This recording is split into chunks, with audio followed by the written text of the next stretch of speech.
This is definitely one of those classical story problems.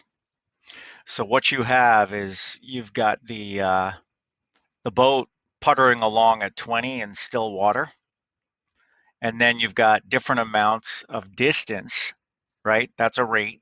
Then you have different amounts of distances. Distance 1, oh, sorry about that, and distance 2 in the same time, right? T is the same, so T1 equals T2, right? And somehow you're supposed to be able to make sense of it. It's all in the distance, rate, time. In this problem, they ask the question of what, right? They ask a very direct question, so it's best to just let x equal the average speed of the stream. So now think about it, right? When you're going downstream, right, the speed of the stream is added to the speed of your engine, right? The speed of your stream is added to your speed of the engine. So that's your rate, right? Your rate downstream.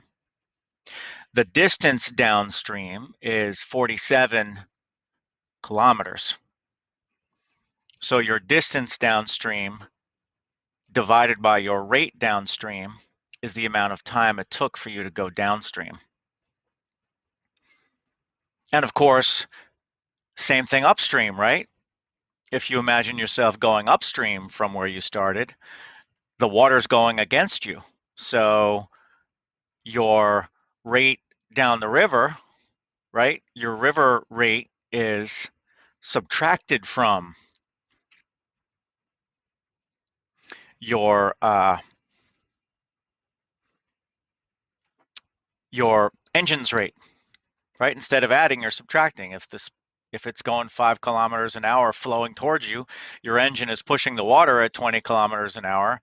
Well, you're only going forward 15 kilometers an hour because you're pushing against it, like walking up a down escalator.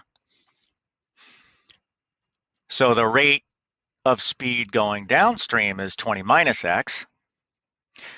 The distance going downstream, oh, that's 33 kilometers. So now we have the downstream time, right? The distance divided by the rate is time. And that distance over here, this distance, d1 divided by rate 1, is the downstream time. And T1 is equal to T2.